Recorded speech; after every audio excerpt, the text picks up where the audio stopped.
More than 70,000 Australians have served on peacekeeping operations over the past 60 years. Australian troops were the first when they were deployed under the United Nations in 1947. 48 Australian peacekeepers have lost their lives.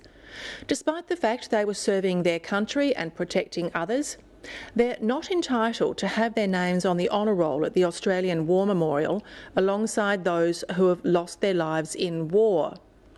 That's been labelled degrading by the mother of one young soldier who lost his life, and it's feared the RSL is losing its relevance to younger veterans.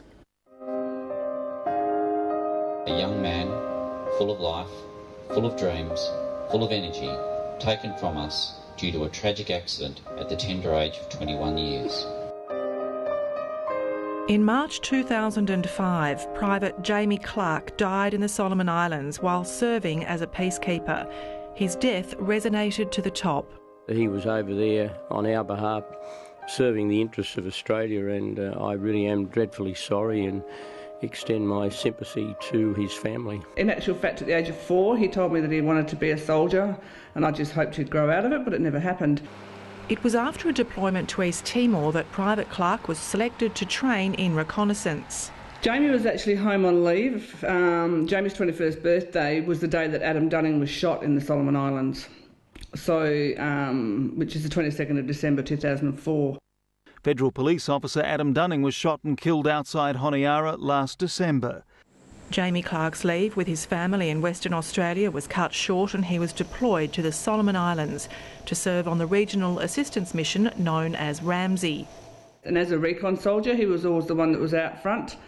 They were actually, the time of Jamie's accident, he was actually on a patrol looking for hidden caches of weapons which were being hidden by the militia. Private Clark died after falling 15 metres down a sinkhole. A memorial has been built on the Solomons for Private Clark and other Ramsey people who have lost their lives. They can acknowledge him, and yet his own country can't.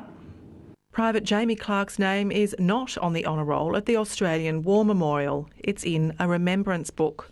We've got a book of remembrance that's in a glass case. You know, that's disgusting. That's degrading to the people that have lost their life. That, you know, that you're locked in a little glass cabinet and a bit of inconvenience and you're over here in a corner.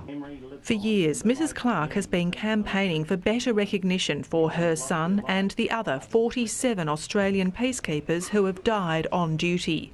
They were over there doing their job, doing their duty, representing their country and protecting others. Isn't that enough? If a soldier had fallen down a sinkhole in Afghanistan, their name would go on the wall at the Australian War Memorial. I wrote to Angus Houston putting a case forward when he was Chief of Defence.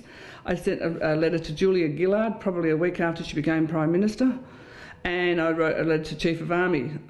Sadly, I didn't get a reply from any one of them. This week she's again written to the Prime Minister and the Australian War Memorial. The Minister for Veterans Affairs, who has the War Memorial in his portfolio, was not available for an interview. Chairman of the Australian War Memorial, Ken Doolan, can't rule out a change of policy in the future. The Council of the Australian War Memorial, over a long period of time, and including just recently, continues to debate these issues. Ray Williams' time as a peacekeeper has left him deeply scarred. Basically, it ruined my health. Okay, it cost me a marriage. Okay, I certainly wouldn't go back and do it again. In 1983, Captain Williams was attached to the United Nations as an observer in the Middle East. We also issued with 2 passports.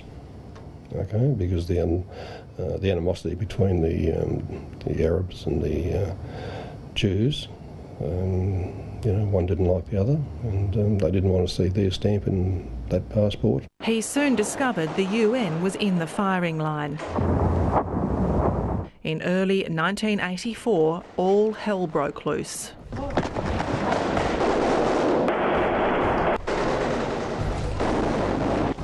An immediate citywide curfew was announced. Anyone on the streets will be shot on sight, said the army.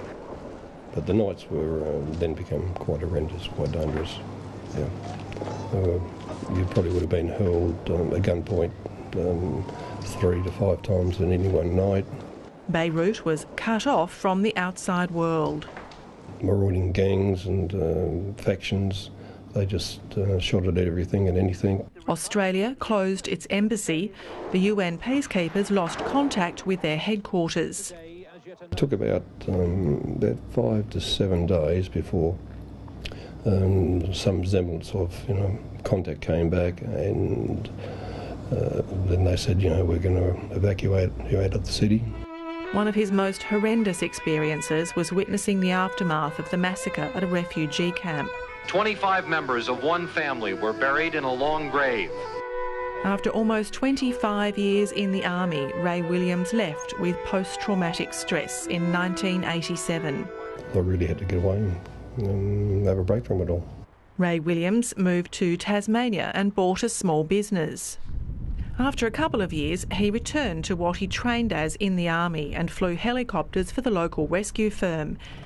He again found himself in the thick of it in 1996, this time south of Hobart. Duty police fellow rang up and said there'd been a shooting at Port Arthur, and at that stage there were 5 or 6 dead, and they needed choppers for people that were wounded. They ferried the most seriously wounded back to Hobart. When we got back, he didn't just clean the helicopters out, we had to hose them out. Because of the blood, the amount of blood. What did that do to you? It brought it all back again. It really did. Yeah, that's and that's why I said perhaps I don't really need this. Really don't need this. And I only lasted probably another 2 years, and I pulled the pin on that as well. You haven't flown again since? No. Despite serving almost a quarter of a century in the army, Ray Williams has been denied a service pension. Somebody opened the book and said, I'm sorry, but when they wrote the statutes for peacekeeping to go to the Palestine, sorry, that wasn't classed as an area, a war zone. So under the VEA, Veterans Entitlement Act, I didn't qualify, and therefore it was rejected. His case is under review. He's been waiting for more than a decade for an answer on whether his service will be reclassified as warlike.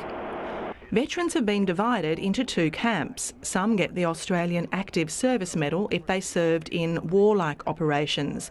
Those in peacekeeping or non-warlike operations have been awarded the Australian Service Medal. The federal government appears to have recognised an inequity and last month announced both will be replaced with an Operational Service Medal. The Operational Service Medal is probably a positive step in the right direction. However, we will be seeking extra recognition in line with the equality for those who served before us. It's well documented that peacekeeping can turn nasty, and some have been reclassified as warlike, such as Rwanda and Somalia.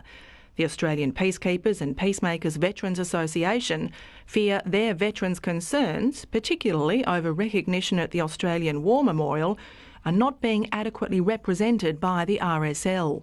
There needs to be a lot of work done by the RSL to fully comprehend and understand the issues that we have. Paul Copeland says the head of the RSL has a conflict of interest, being chairman of the War Memorial and national president of the RSL. It's either one or the other, but I can't see him being the national president of the RSL representing an issue that's been raised by other branches across Australia when he's the chairman of the AWM with this very important issue.